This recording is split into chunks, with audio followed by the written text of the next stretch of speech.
An important point in this connection is that a thing when observed continuously begins to fade away from sight and only its reflection remains. ಇದು ಓದಿದ್ವಿ paragraph. I think we covered this paragraph. The reason is that matter possesses the capacity of seeing matter alone. Please underline this. Matter sees matter alone. When we have a defect within us, we see that defect in others also. When we have a virtuous, what do you say, character in us, we see that virtue outside also. Okay, so there's a very important point that Lalaji makes about this, about when to differentiate whether the defect that you see in others is within you, that's why you are seeing it, or you see the defect otherwise. So there could be two reasons. So one of the things that we need to look for is, are we having the defect within ourselves? And that is the reason why we actually see the defect in the other person.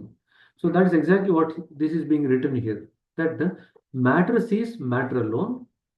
If we have a defect in form of a samskara, we see that samskara in the other person also. That's one of the very high possibility. So just keep that in mind. Okay.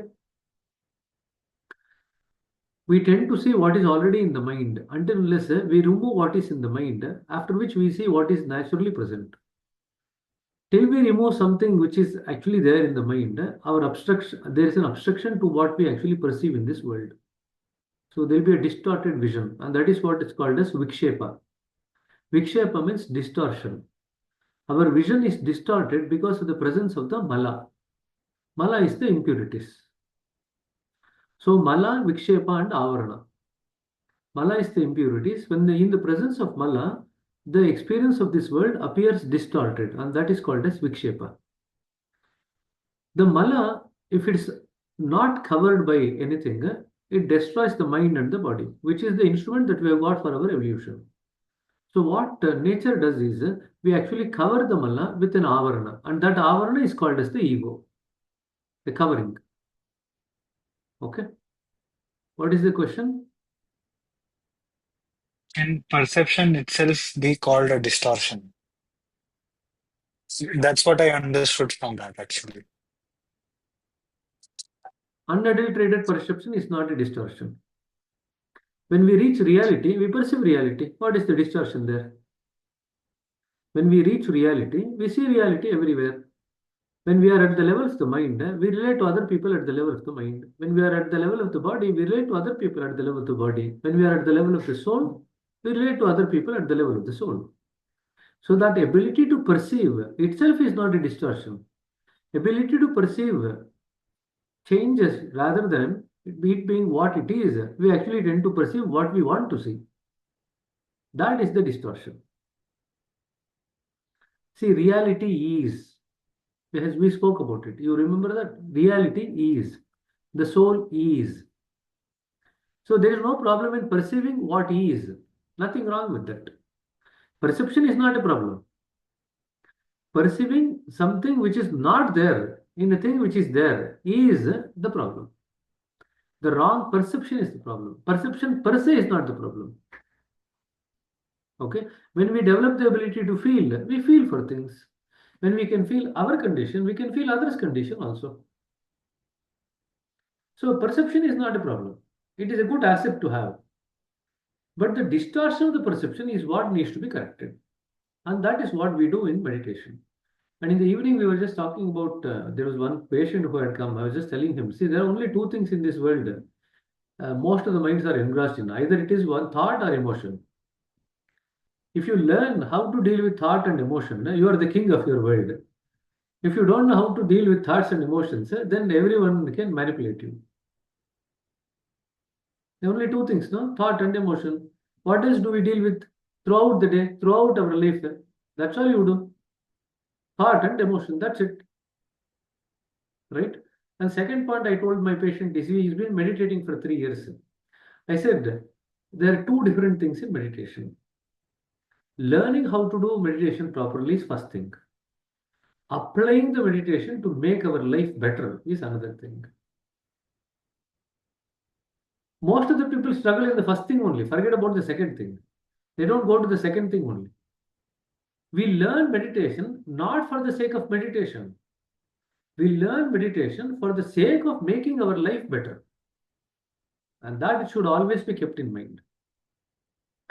Without the life getting better with the help of meditation, what's the point of meditating then? So this is something that you need to ponder on. Meditation is a tool. You remember the four tools for change. It's one of the powerful tools for change. That is what meditation is. So if we use the tool, but we don't change, what's the point of it then? You are using it. It's like you have a knife and it doesn't cut anything. What's the point of having a knife then? If the knife is there, it should cut and it should come for some use in your life. Then it's okay. Otherwise, what's the point of having the knife? Every instrument that we have got in life should be utilized for the right purpose. If we cannot utilize it, then what are we going to do? Normally, what do? We throw it away, no? That's of no use. Likewise, if you don't know how to utilize the meditation, you might as well throw away the meditation and say, I don't want meditation. Because it's not actually doing what it's supposed to do. But before we throw away the meditation and say it's not doing any good to me, are we doing the meditation in the right way? Are we applying the meditation in the life for the right purpose? All these things we need to check. Got the point? So two different aspects. How to meditate properly is one aspect. How to apply meditation to make our life better is another aspect. Two aspects you have to be clear. Okay. Now, I want all of you to introspect on yourself and see where are you in both these questions. Have you learned the art of meditation correctly, or do you still have lack of clarity in that? That's one aspect. Secondly, have you managed to apply life in meditation in real life, and are you seeing the changes that you are supposed to see with the help of meditation? If you apply meditation to real life, you should see real changes in your life. Have you managed to see those changes? These are the two questions that everyone has to ponder about. Otherwise, meditation should not become a ritual, like religious ritual. Oh, every day I'm going to get up at 6 o'clock. Every day I'm going to finish my meditation at 6:30, irrespective of how my state of mind is, whether it's going to actually help me or not. I'm just going to do it anyway. We utter the mantra, no? Without even feeling for the mantra. If you go to temples, that's exactly what the pujari does. He'll be looking at all the people and then he'll be doing all this, what do you say, throwing the mantrakshata or the flowers onto the idol and then uttering some mantras. Where is the feeling behind the mantra? If you go to a new pujari, a new priest, you can actually feel the priest doing it with all his heart and mind. The more the priest get used to the remuneration that comes from the temple, less heart and mind in that, more heart and mind in the income. This is what happens. This is generally what happens everywhere. Right? It's the same with any profession also. Initially, when they start the profession, they are literally very they put their heart and mind into the work. But as and when they start looking at the rewards that the profession gives, their eyes are more fixed on the rewards rather than on the profession itself. So this can happen in any profession for that matter. Although I just gave an example of priest, it can happen in any profession. So we need to be very clear about it. So the second aspect is, are you able to see the changes? So please look at it in your life. And if you say that you have seen the changes, at what level? If you have seen changes at a certain level, what is it that you need to change in your lifestyle to make other conditions which are even more subtler manifest? These are all the questions that everyone should ponder about. Suppose somebody is at second point. What is it that I need to change in my lifestyle so that I can easily move to third point and sustain myself in the third point? And how can I keep my state subtle so that not only my condition in the third point deepens, then it opens the door for the movement to the fourth point. So at every level, we need to keep looking at ourselves. Not only in terms of the changes that we undergo, but how to prepare for the next change which is coming. You got the point? So many heroes are always working on multiple films. Very rarely nowadays, not many heroes have got many films. That's different. If you look at in the past, all heroes would have at least 5, 6 films lined up every year. So every one movie will release, and every 2, 3 months, one next movie will release. That's what used to happen. Nowadays, to just act in one movie over 2 years itself is a big deal for our current heroes. That's what happens. So that's of no use. So in our system, work does occur at multiple points. Are we able to prepare ourselves for the conditions which are in the pipeline? Can we make our system settle in the lifestyle? And that is where the Heartful Living, the recent magazine that the Daji released last December, December 24, you all need to buy that Heartful Living. It's a commentary on 10 maxims that Daji has written. So it will be available in Parandam, so you need to buy it, sister. Heartful Living. It's a, what do you say, a collector's edition. It's only 150 rupees, but it's very worthwhile. And it will be useful for your exams also. Okay. So anyway, let's go on. So the reason is matter possesses the capacity to see the matter alone. The capacity to see beyond lies only in the finer power which is beyond it. This goes on further in the same way till the very power of seeing becomes extinct. But still something remains even beyond it, which comes up in the form of consciousness. So you have matter, and then the fine power of seeing, and then the consciousness. Further on, these two becomes extinct, and even the feeling of experience fades away, existence fades away. That which follows then is a state of negation, the very reality itself. In fact, it is very difficult to understand it unless one actually reaches the point, nay, neither be submerged in that point. But even this negation is something existent, or if it is not, why do we call it so? Proceed on still further. So it's given 5 stages here. First, you have see the matter, then the finer thing which is behind the matter, then the consciousness, then the consciousness fades away to give rise to existence. Existence also gives rise to fades away to give rise to the state of negation, and then even that fades away when we reach the center. So these 5 things. This is the gist of this particular paragraph. In other words, as we proceed along this line, we become finer and finer. That's what is happening. Subtler and subtler. Okay. The current which descended from the origin began to grow thicker and grosser. Why? It is very difficult point to explain. When ಈ ಒಂದು point ಇದೆಲ್ಲ is just try to kind of keep in mind some of the things that Babuji is saying now. When a man jumps down from a great height, he becomes almost half dead by the time during the course of the fall. The reason is generally attributed to the gravitation of the earth. But I may say the awareness of the downward fall diverts the heat of thought downwards and it begins to get out of him by the force of push. The same is the case with downward currents. Solidity implies grossness and it has no life. Now, the divine currents, being without life, may not be generally appealing.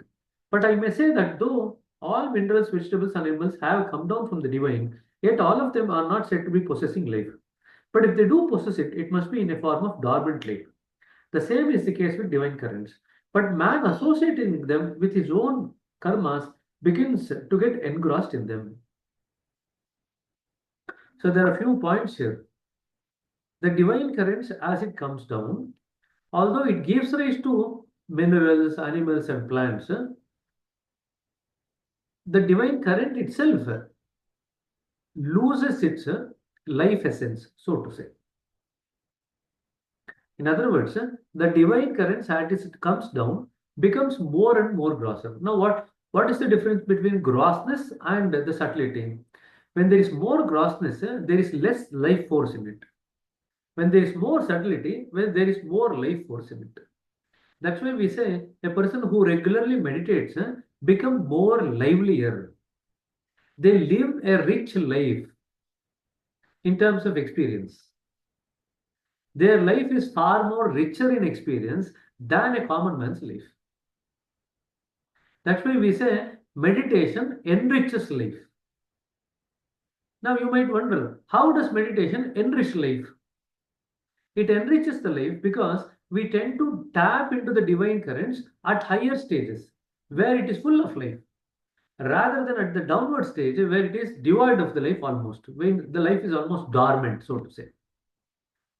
So the divine current has two aspects to it. When it is initially descending, it is full of life force. As it descends further and further downwards, it gradually loses that life force. In other words, it becomes more and more grosser. Grossness is nothing but less of life force. Subtlety is nothing but more of life force. How do we catch hold of more of life force? By tapping into divinity at a higher level before its descent to the lower level. That's all that happens.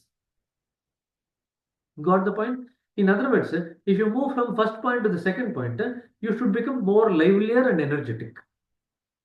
If you move from second to third, you will actually feel more livelier and energetic compared to the second point.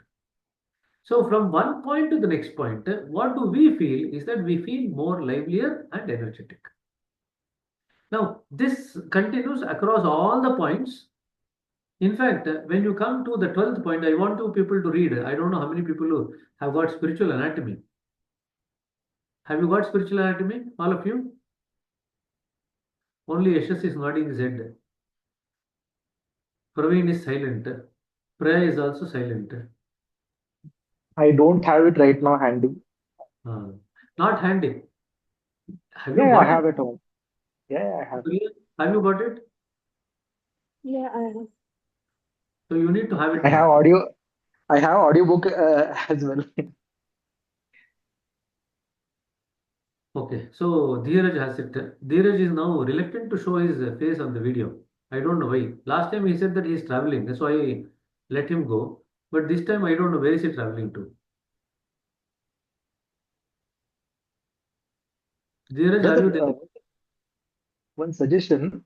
Every Don't why don't you record any audiobook?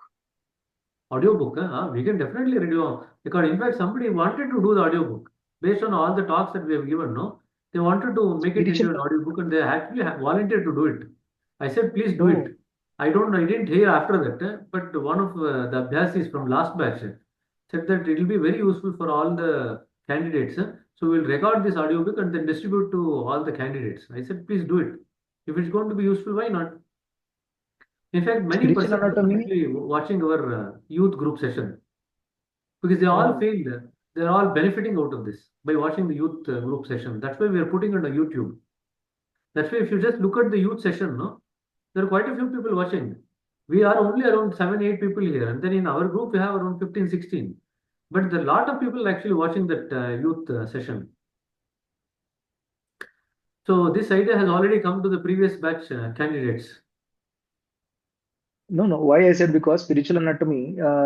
It is a English from some foreigner actually. That slang uh, we don't get connected with. So the That's more why clarity we you took the give, spiritual anatomy in Kannada for all the Kannada preceptors. So audiobook the Vidya. entire spiritual anatomy, I read it in English, but translated it into Kannada on the spot and explained in Kannada and English. So the entire spiritual anatomy, 28 chapters are there in 28 sessions on the YouTube. So Gopal Krishna has not made a playlist of that. He did a playlist of some of the things that we are doing, but he did not make a playlist of Gopal, the spiritual anatomy. So if he's still there, he can just do that playlist. Because normally, if he's sitting in the chair, he'll be listening and turning on the video. Otherwise, he would have gone away. He said Still thumbs up. here. We'll do it. Still here. Still I'll there, create a playlist for them. no, still there, but partly distracted. A little bit. Yeah, I can feel it, the distraction. Not to worry. Neither. See, everyone has a characteristic signature with which they interact. Every one of us. And if you learn to know what is their characteristic way of interacting, you can easily say whether they are fully in tune with the session or they are kind of distracted. And when we are distracted, one of the things that the mind tries to hide it. And that's when we go offline. When we are fully into it, where is the question of wanting to go offline? You would want to be participating in the session, right? Otherwise, we are distracted and we don't want the rest of the people to see that we are distracted, whatever my reason might be. So that is how our mind actually protects and guards us all the time. Now, why does it actually do like this is something for you people to ponder about. But it happens with everyone. All human beings do the same thing. Not one or two. All of us do the same thing. No exception. Okay, because human minds tends to operate in the same way. Avarana. Avarana, exactly. You want to protect yourself. Avarana is the one which actually makes you do certain things without even thinking. We do it automatically. Okay. Okay, let's continue. So you got this point. The divine current, when it comes down, gives rise to the animal, plant, and the mineral kingdom. Now, it doesn't mean to say that the divine current has lost its life essence. No, the life is now become more dormant. At the higher end, the life is full of expression. That's why when we go higher and higher in spirituality, we catch divine current earlier and earlier, and we become more and more lively in life. Okay. Now, when we go to reality, we become dumb. That is a different thing. When we go to the reality, I told you 3D cinema. Remember? Dry, desert, and dumb, like a 3D cinema. That is at the reality when we reach the center. But before that, till up to the 12th point, we actually feel very, very lively, very energetic. Okay. Now, Babaji has given this example. Quite a few people have actually found it difficult to understand that example of the fall. So don't worry about it. You're not going to be asked any question about the fall. Okay. But we can ask Praveen about how the fall was though. Although Praveen did not fall from a height, Praveen fell while standing only. But that also was not a very pleasant experience. Right? Praveen would say that is because of the gravity pulling. And Babuji is saying it's not because of gravity. Something else is occurring. Okay. So the first about 10 lines where he's talking about what exactly happens when we fall. Just keep that in mind. What is he writing? He says that the awareness of the downward fall diverts the heat of thought downwards. Since we are falling, the heat of the thought also goes downwards. And it begins to get out of him by the force of the push. The push is the fact that they are falling. The same is the case with the downward current. Solidity implies grossness and it has no life. That is why in the past when we were cleaning, one of the suggestions that we used to give is let all the solidity go out of my back in the form of smoke or vapor.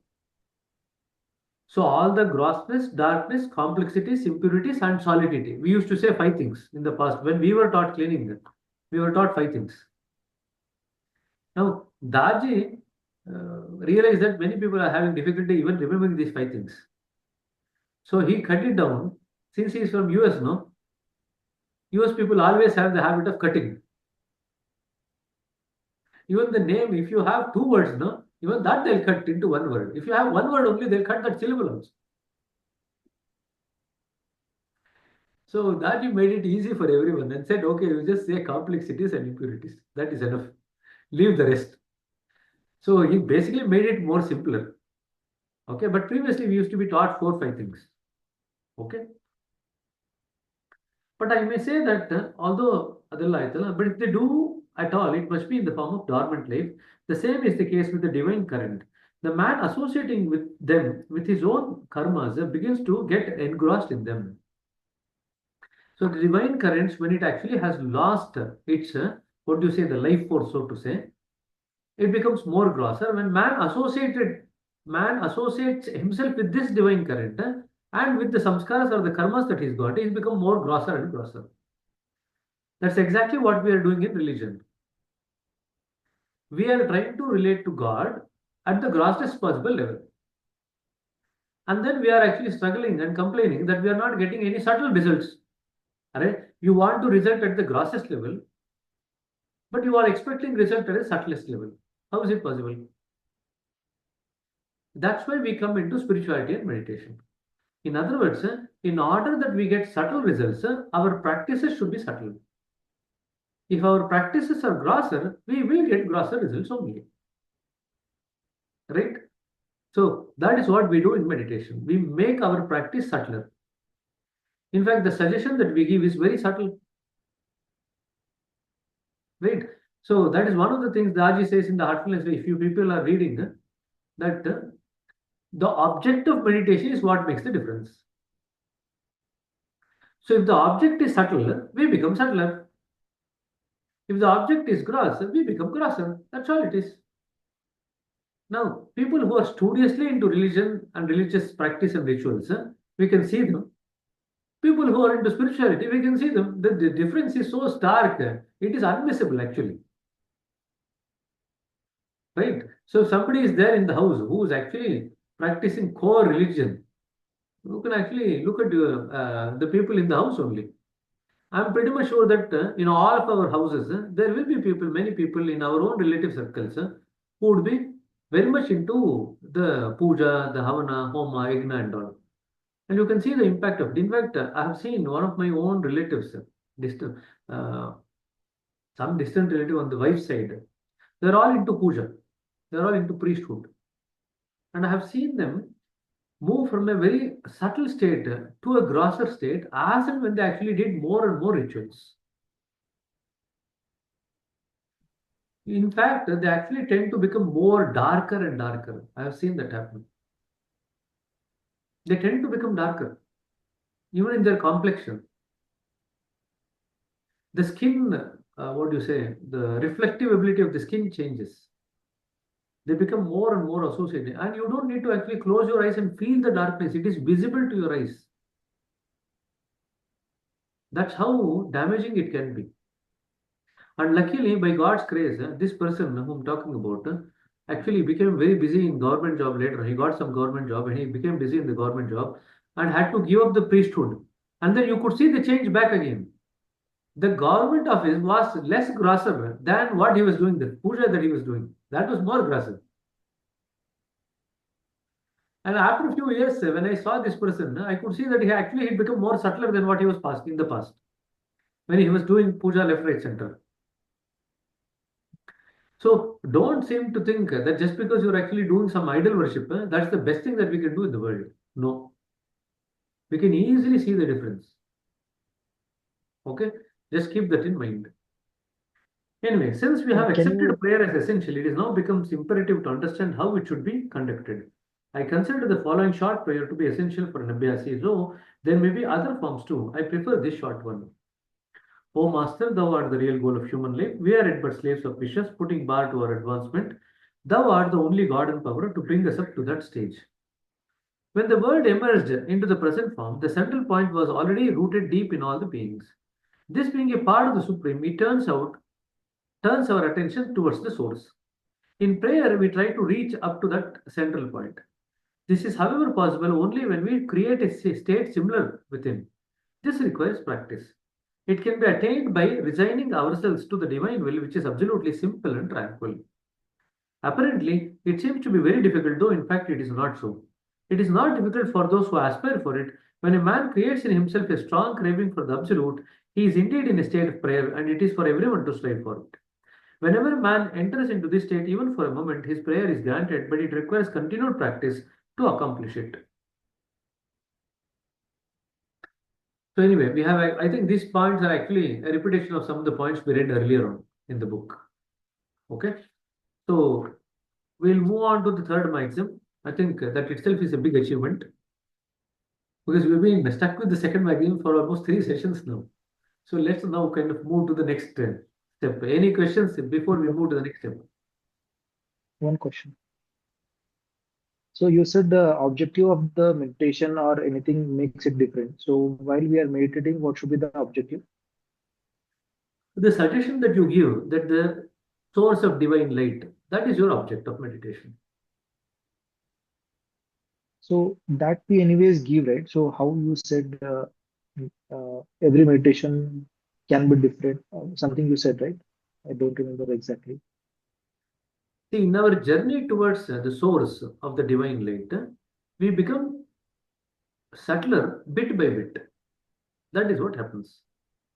So when we become subtler bit by bit, our experience also is changing each time. We lose part of the samskaras and we gain part of divinity. Now, to the extent that we gain divinity, to that extent we become subtler. To that extent, our experience changes, both during meditation and outside meditation. In fact, if you look at pratyahara, dharana, dhyana, samadhi, now the seed for change is the samadhi. You are doing meditation.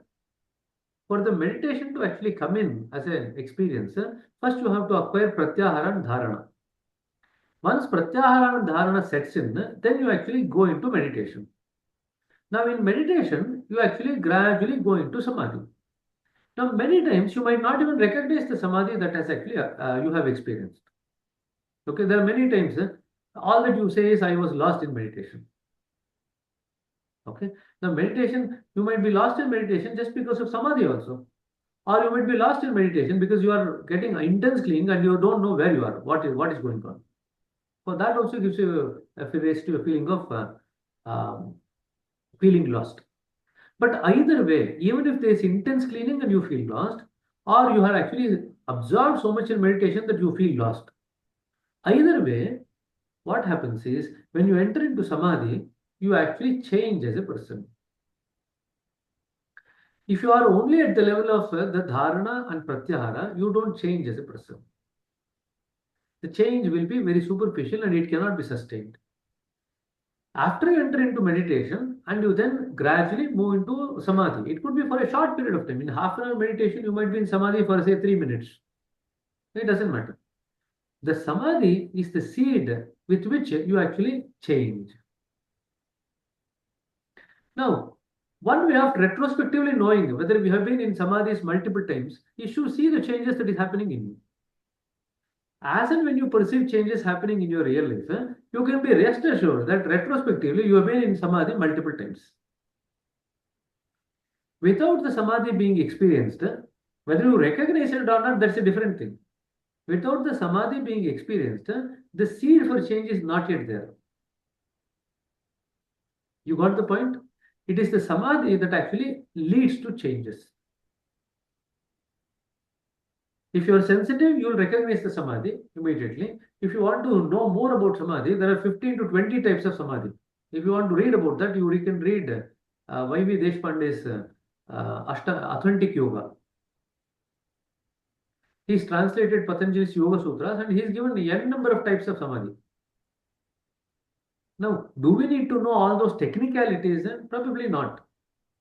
Not necessary to that extent. If you're interested in learning, you can learn, but not to that extent. If we learn to be aware of catching up the samadhi when it occurs as an experience, or looking for the changes that is occurring and retrospectively being able to recognize that yes, we were in samadhi, to that extent it is okay for your journey. That's the bare minimum. Okay. Babaji also describes different types of samadhi in the complete works. So we probably will read that also. But if there are n number of types of samadhi, don't think that samadhi is one kind only. Although we talk about samadhi as only one kind of a thing, there are multiple types of samadhi which are described in many different books. But we don't need to technically know those different types. Okay. So if you are changing as a person, all that it means is that you are experiencing samadhi without your awareness. Over a period of time, as and when the awareness becomes sharp, you will recognize the samadhi as such. Oh, this is meditation and this is samadhi. Okay. Now, if you read the heartfulness way, which is you are doing as part of the pre-work, focus on that. the difference between meditation and samadhi. Okay. So we shall discuss it after that. Once you have gone through that, we shall discuss it after that. Okay. So let's move to the third maxim. Fix your goal, which should be complete oneness with God. Rest not till the ideal is achieved. It is very essential for everyone. So basically, mark that this is a maxim relating to the goal. So you will get a match the following. Which maxims are related to which? Or MCQ. So the third maxim is related to the goal. It's very essential for everyone to fix his thought at the very outset upon the goal which he has to attain so that his thought and will may pave his way up to it. It has been observed that those on the path of spirituality who did not fix that final state for their goal have definitely remained short of the mark. Because before arriving at the final state, they mistook the one or the other of the intermediary stage to be the final point of reality and stopped there. Thus, they suffered merely for not having fixed their goal. So, a lot of rishis got lost in the in between, in the intermediate stages. That's why if you read Upanishads, people have talked about Brahman as the highest or the Atman as the highest. They've talked about the ultimate universal consciousness as the highest. So the way is Mahat as the highest. There are so many things. All are intermediary stages in our path. Thus, they suffered merely for not fixing the goal.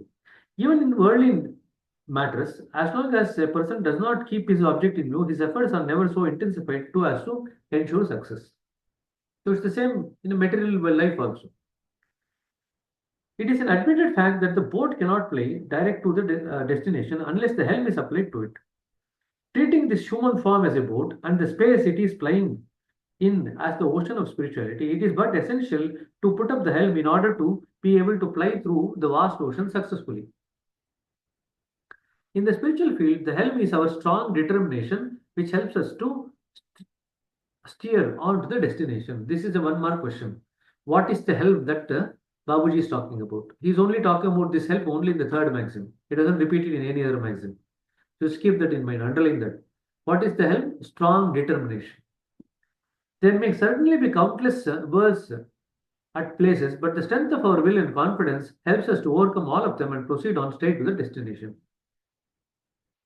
Now, since our eyes are fixed upon spirituality, we take up the ideal which is the highest and which can be nothing but associated directly with the absolute. Thus, to reach the infinite absolute is one of our primary duties of man. Please underline this. To reach the infinite absolute is one of the primary duties of man. But as long as the goal is not fixed in one's thought, it is very difficult to complete the journey successfully. So if you keep peace as a goal, if you keep love as a goal, if you keep concentration or courage as a goal, you will only reach that goal. You will not keep the absolute as the goal. If you keep the absolute as the goal, all these things anyway you will get. Why should you worry about it? Okay? Divine help does come, no doubt, but only when the Supreme is convinced of the devotee's earnestness of purpose. So if you actually keep peace or love or courage as the goal, the divine help that you receive is very minimal because you are not seeking the divine. Why should the divine help you at all? If you are seeking the divine has an obligation to help you. If you are not seeking the divine, you are only seeking one of the qualities created by the divine. Why should the divine help you at all? You got the point? That's why people struggle. That's why the first and foremost thing is to fix the goal, that as the absolute. Without fixing the goal, you will get caught in so many whirlpools along the way. But if you are actually in tune with the goal, you can easily extricate or avoid all the whirlpools and then safely go in between them. Because you are fixed to the goal.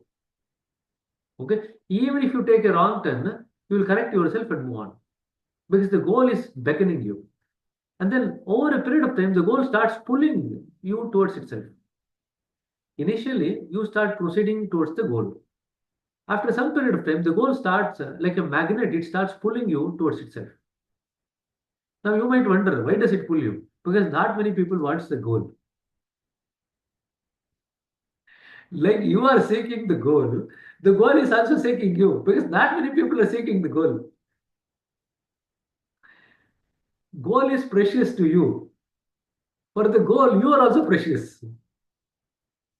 So the goal also starts seeking you and it starts pulling you towards itself. And that's the beauty of it. Once the goal starts pulling you, then you don't need to worry about meditation and all. Everything happens automatically. You don't need to do any practice at that time. Automatically, things will start happening. But by the time the goal starts pull you, the goal is the center or the absolute. By the time the absolute starts pulling you, you should be within the realm of the absolute. And what is the periphery of the realm of the absolute? Which point?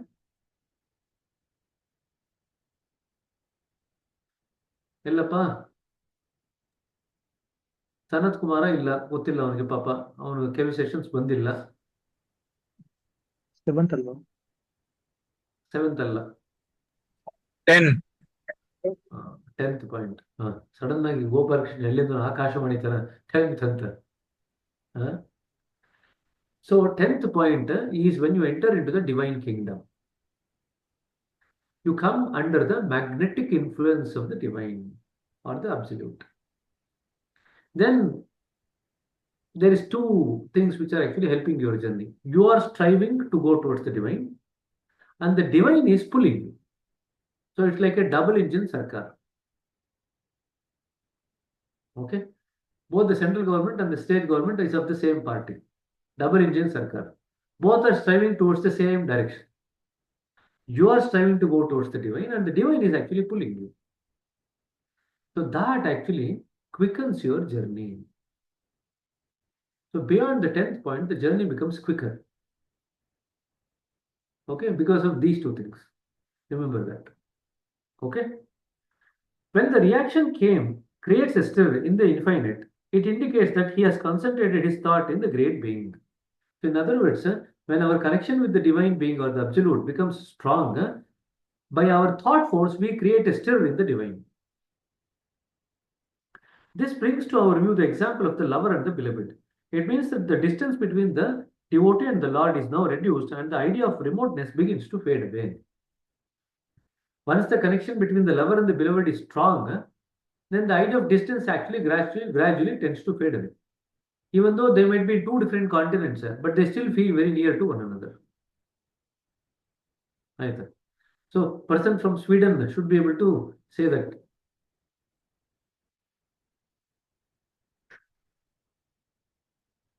Okay. Our nearness goes on increasing up to the final limit where the very feeling of aloofness, having merged in the reality, becomes completely extinct and assumes the form of the latent motion that existed at the time of the creation. So this is something that happens when we go towards the absolute. As the nearest goes on increasing up to the final limit is the center, where the very feeling of aloofness, having merged in the reality, becomes completely extinct. Once you merge into the reality, the feeling of aloofness is also now gone. And we assume the form of the latent motion that existed at the time of creation. In other words, we go beyond the creation, so to say. In other words, we go to that state, what we were before the start of the creation. Whatever we were before the start of the creation, that is the form that we assume. It's like a reverse journey. So if you want to understand this journey, you should know what exactly happens as we come down, so that you can also understand what exactly happens when we go back. If you only know one way, then it's of no use. That will be like Abhimanyu, getting caught in the Chakravyuha. You need to know how to get in, also get out of. That is like Arjuna and Krishna. Only two people knew. In the Pandavasena, only three people knew about the Chakravyuha. Arjuna knew how to get in and get out. Krishna knew how to get in and get out. But unfortunately, both were not there on that day. So Abhimanyu only knew how to get in. He didn't know how to get out. And that's why he was stuck. So we don't want to become Abhimanyu. We want to become either Krishna or Arjuna. Okay. So please remember that. So what do we assume? We assume the form of the latent motion which we were before the start of the creation. In this way, our merging in the state becomes permanent and lasting. Our swimming in the infinite ocean now starts, and which brings us to the real life, which comprises of the influences of the ocean we are now swimming in. So what is real life? Real life is that when we are actually swimming in the infinite ocean next to the center. And what is there? We are in close alignment to the reality, hence we have a real life. The life that we lead with alignment to the reality is real life. So I have told you about 4 or 5 aspects of life. Can anybody repeat it? 5 stages of life.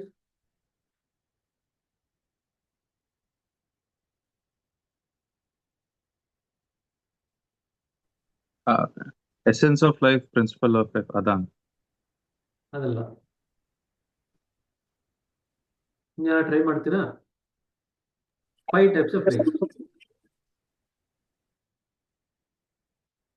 ನಿಮ್ಗೆ ಹೇಳಿದ್ದೀನಿ ಇಲ್ಲೇ youth group ಅಲ್ಲೇ ಹೇಳಿದ್ದೀನಿ. Ignorance ಅದುನಾ? ಅಲ್ಲ.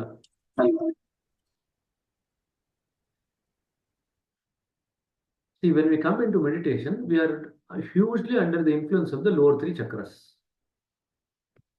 So we are leading an animalistic life. When we actually start focusing on the heart and start meditating, we gradually move from an animalistic life to a human life. That's the second. So we tend to become more human. Then as we further move beyond the human level, we develop into a humane life. That's the third part of the life. Humane life. Animalistic life or materialistic life, then a human life, then a humane life. That's the third level. Then subsequently, we move on to the fourth level, which is the divine life. And then from the divine life, we move into the center, where we develop real life. So 5 stages. Now you might question, where is spiritual life in this? So this entire journey from the human life to humane life to the divine life, that entire, all the 3 put together is your spiritual life. Okay? So from animalistic life to human life, then to humane life, then to the divine life, and then to the real life. In this, the real life and animalistic life is pretty clear. That is one end, this is other end. In between is our spiritual life. That's the spiritual journey. And that's the journey through the 13 points that we talk about. Okay? So just remember this. It is thus clear that the firmness of the will and determination to reach the goal helped us to arrive at the destination, with the result that we got firmly established in the final state. How this most difficult problem was so easily solved by virtue of correctness of our goal and the firmness of determination may not now be difficult to understand. Our intention to reach the goal promoted our efforts, and since the ideal was the noblest, the interest for it went on increasing till it developed into strong craving. Now please underline this particular line. All of these are necessary for developing a strong craving. Lot of people will ask you how to develop craving. So that particular line there, our intention to reach the goal promoted our efforts. So you require an intention, you require efforts. Then, since the ideal was the noblest, the interest, so the third one that you require is interest, went on increasing till we developed a strong craving. So the 3 things which are necessary for you to develop strong craving is you need to have intention, you need to have the efforts, and then you need to have the interest. Remember, for craving to develop, you require these 3 things: the interest, the intention, and the efforts. ಏನ್ ಮಾಡ್ತೀರಾ? ಏನಾದ್ರು numeric ಮಾಡ್ತೀರಾ? IEI, intention, effort, and interest. So so that it's easier for you to remember for the exam. How to develop craving? It's really useful for exam, also useful for normal day-to-day life also, because we might need to utilize it for our own development of the craving, and we need to teach the abhyasis who come to us for sittings how to develop craving. So I square E or I is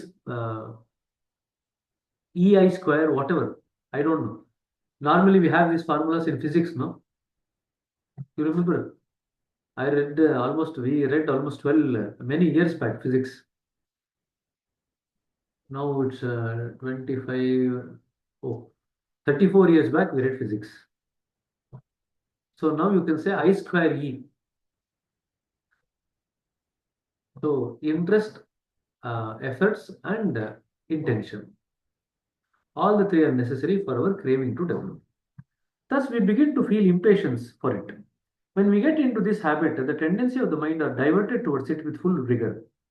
Thus, we come to the conclusion that for the attainment of the objectives, we have to create in us an intense longing or extreme impatience, which forces our way onto it, and just as the latent motion did at the time of creation. Only difference is from the latent motion, it forced its way towards the creation outward direction. Here, our craving should be so strong, our impatience should be so strong that we go in the opposite direction and enter into the state of latent motion. That's all it is. At the time of creation, latent motion started pushing forces out in the outward direction at the time of creation. Now we have to go back to our original state in the latent motion. So we have to go against that force. How do we actually create that force of entering into the latent motion? By creating intense longing or impatience. Okay. So shall we stop here? It's coming up to 9:05. Okay, that's good. At least we covered two things. So tomorrow we can actually cover 4 and 5 if possible. So hopefully in the next two sessions we should be able to cover it. So what is the help? Strong determination. Good. Strong determination. That's something that you'll get. Then people will start looking, where is the helm? I can't find the helm of this book only. That's what people will start looking in the exams. They look and look at. See, they are making the examination more finer and finer. So until you have read the things thoroughly, you will not be able to remember. And even if the open book is given to you, you know what happened in this exam. People struggled in the open book than in the closed book. They finished the closed book exam half an hour and 45 minutes. Even after 2 hours 15 minutes, they had not finished the open book exam. That's how it was. So what they are doing is in the open book exam, which the book is there with you, they are giving some of these finer points, which normally you tend to overlook. Right? Who will remember? Okay, that's an example given. What is the helm? Who will remember that? Right? Now, you please tell me there are 4 differences between concentration and meditation. All of you have read the Heartfulness Way by now, at least to that extent. And Praveen disappeared, so that I don't ask him question.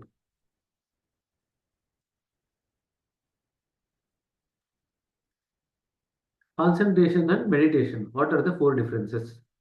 This is a very commonly asked question. You know the Heartfulness Way, there is a quadrant, the 4 quadrants. You need to know the 4 quadrants very well, because that will be one of the questions that you will get in the exams. Okay, will you take it as in homework?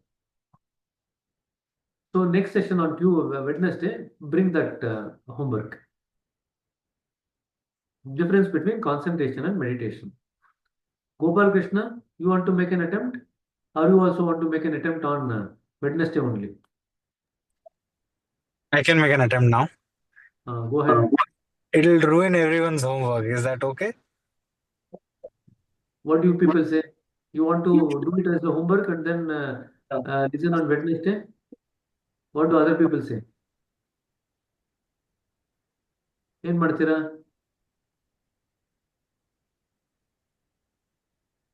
We'll do it as a homework. Do it as a homework. Demystifying meditation. It's there in that chapter.